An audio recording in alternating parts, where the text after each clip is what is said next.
मैं हुकूमत से क्या बात करूँ आपके शहर के लिए। तो ये खुद ही नाकाम हो गए, हुकूमत ने भी इनको नाकाम मान लिया और ये शहर की आवाम भी अब उनको नाकाम मान रही है। तो आपके हिसाब से किस तरह से काम होने चाहिए एक एमएलए की पावर से, क्योंकि 5 साल आप एमएलए रह चुके, आपने आपके हिसाब से बहुत से काम किए, तो आज के इस मुश्किल वक्त में कहाँ कहाँ जाना चाहिए, किन से मिलना चाहिए और क्या क्या ज़रूरत है शहर को, उनसे लेकर बात करना चाहिए उन्हें? देखो, ऐसा है कि मैंने अभी एक प्रेस कॉन्फ्रेंस किया था, उसके अंदर आप भी मौजूद थे। मैंने साफ तौर पर ये बात शहर की आवाम को बताई थी कि एमएलए का क्या पावर है। आप शहर का एक तलाठी, वो हुकूमत महाराष्ट्र का होता है, उसका एमएलए उसका ज़िम्मेदार होता है उससे काम लेने का। एक तहसीलदार, वो भी हुकूमत महाराष्ट्र का होता है। एक प्रांत, वो भी हुकूमत महाराष्ट्र का होता है। एडिशनल कलेक्टर, वो भी हुकूमत महाराष्ट्र का होता है। म्युनिसिपल कमिश्नर, वो भी हुकूमत का नुमाइंदा है। कलेक्टर नासिक, वो भी हुकूमत का नुमाइंदा है। पुलिस, वो भी हुकूमत की पुलिस है। और एमएलए हुकूमत का नुमाइंदा होता है, शहर की नुमाइंदगी करता है। और अब देखेंगे आप तो ये कोई भी डिपार्टमेंट से, इन डिपार्टमेंट से एमएलए ने बैठकर उनसे काम ले लेना, उनसे शहर के अच्छा क्या शहर में हो सकता, उनसे काम मनवा लेना, शहर की आवाम की तकलीफ़ को दूर करना। मिसाल के तौर पर सब्ज़ियाँ, शुरुआत में तो सब्ज़ी भी नहीं आ रही थी, फ्रूट भी नहीं आ रहे थे, ये मार्केट कमेटी की जिम्मेदारी, ये भी एमएलए के अंडर में आती।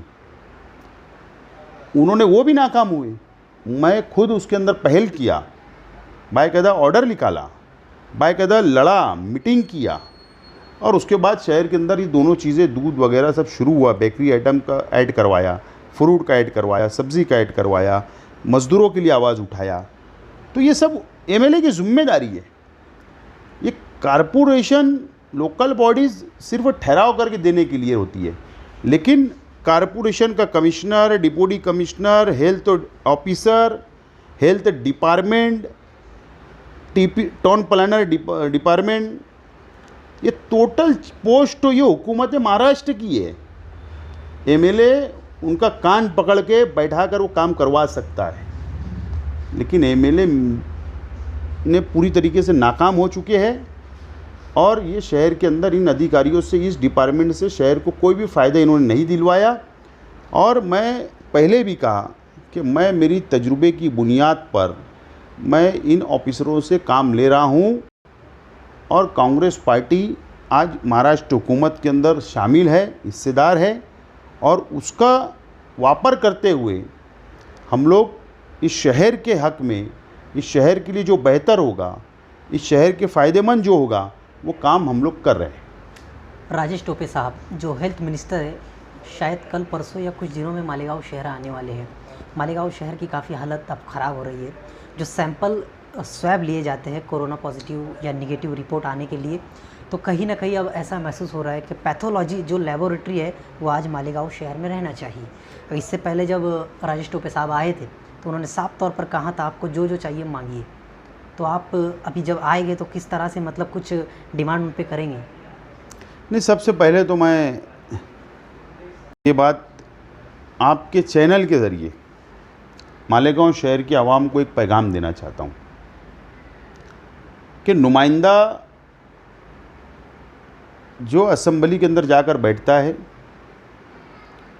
उसकी ज़िम्मेदारी ये होती है कि गरीब, अमीर, मिडिल क्लास, इन सब लोगों को किस तरीके से फ़ायदा मिले, मुश्तरका, उसकी जद्दोजहद करना एमएलए की ज़िम्मेदारी, नुमाइंदे की ज़िम्मेदारी होती है। मुझे बड़ा ताज्जुब हो रहा है कि एमएलए कारपोरेशन में जाकर कमिश्नर को लेटर देते हैं कि जनरल हॉस्पिटल, सिविल हॉस्पिटल को कोरोना सेंटर बनाया जाए। बहुत अफसोस की बात है। 200 बेड का जनरल हॉस्पिटल है, वो कोरोना मुक्त तो डिक्लेयर किया गया,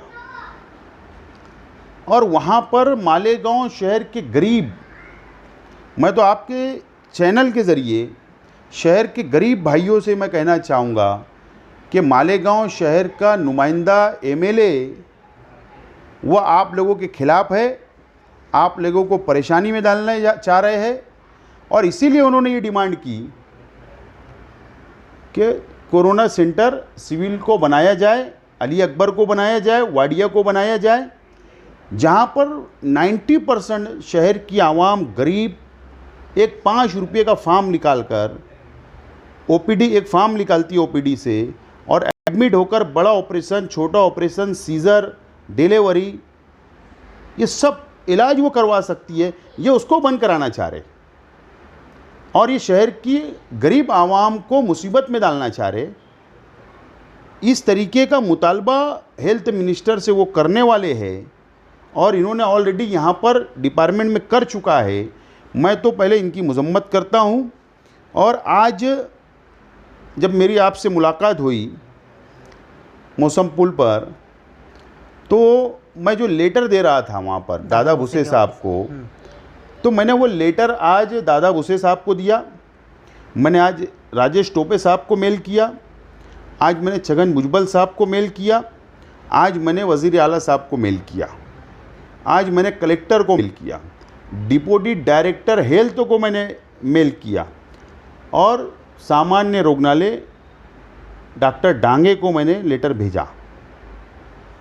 और उसमें ये लिखा हुआ है कि मालेगांव शहर, मालेगांव ग्रामीण, नांदगांव, मनमाड़, सटाना, इस एतराफ़ के जितने देहात और मालेगांव सिटी की आवाम जो रोज़ाना हज़ारों की तादाद में ओपीडी के लिए आती है, इलाज के लिए हॉस्पिटल जाती है जनरल हॉस्पिटल में, तो वो हॉस्पिटल जनरल पेशेंट के लिए, जनरल इलाज के लिए ही रखा जाए। और मज़ीद मैंने उस लेटर के अंदर एक डिमांड किया हूँ हेल्थ मिनिस्टर से कि मालेगांव शहर में जितने प्राइवेट हॉस्पिटल है, चाहे वो एमडी हो, चाहे वो सर्जन हो, चाहे वो आर्थोपेडिक हो, चाहे वो गायनिक हो, जितने हॉस्पिटल के बड़े डॉक्टर हैं उनकी ड्यूटी 2-2 दिन की सिविल हॉस्पिटल में लगाई जाए, ताकि वहाँ ओपीडी भी निकाले और वहाँ ऑपरेशन भी करे, और गवर्नमेंट उनको पगार अपने जेब से दे जब तक ये हालात ऐसे सुधरते नहीं। और अगर ये मेरी डिमांड को नहीं माना गया, और अगर इन्होंने कोरोना सेंटर सिविल को बना दिया, तो मैं अकेला सिविल हॉस्पिटल के गेट के ऊपर मैं खामोश, एहतजाजी तौर पर मैं खामोश होकर मैं गेट पे बैठ जाऊंगा। ऐसा मैंने एक लेटर आज दिया हूं,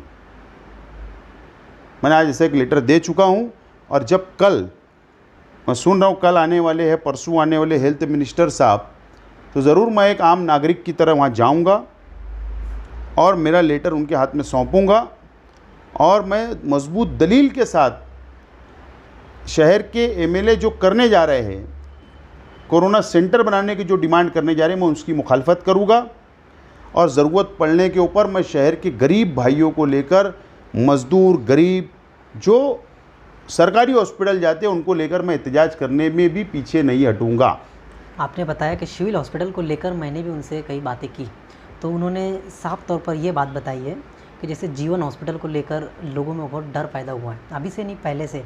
इसी के साथ साथ फरहान हॉस्पिटल वो भी फुल हो गया है, मंसूरा पेशेंट रख नहीं सकते, तो 200 से ज़्यादा बेड है, पूरी फैसिलिटीज़ अवेलेबल है, तो हम इधर उधर भटकने से बेहतर यही पेशेंट ला के रखते हैं। तो मुफ्ती इस्माइल साहब ने ऐसा करना चाहिए कि अगर किसी को सीज़र की ज़रूरत है, कोई बहन को, किसी का पैर फ्रैक्चर है, अगर उसको ऑपरेशन करना है, किसी का आँख का ऑपरेशन करना है, किसी को डायलिसिस करवाना है, किसी को और भी कोई ऑपरेशन करना है, जो जनरल हॉस्पिटल के अंदर सहूलत है, तो मुफ्ती इस्माइल साहब ने इन गरीबों के लिए प्राइवेट हॉस्पिटल का खर्चा खुद उठा लेना। मुफ्ती इस्माइल साहब ने प्राइवेट, इन गरीब जनता का खर्चा खुद उठा लेना, क्योंकि आज गरीबों के पास तो पैसा नहीं है बड़े हॉस्पिटल में जाने। अगर वो बंद हो जाएगा तो वो कहाँ जाएंगे? प्राइवेट में जाना पड़ेगा, और प्राइवेट के लिए पैसा नहीं है, या तो वो मर जाएंगे, या तो फिर मुफ्ती साहब ने पैसा अपने जेब से इनका इलाज करवा देना, मैं उनका स्वागत करूंगा और उनकी तजवीज़ के साथ रहूंगा कि वो कोरोना सेंटर कर दिया जाए। चलो, बहुत बहुत शुक्रिया।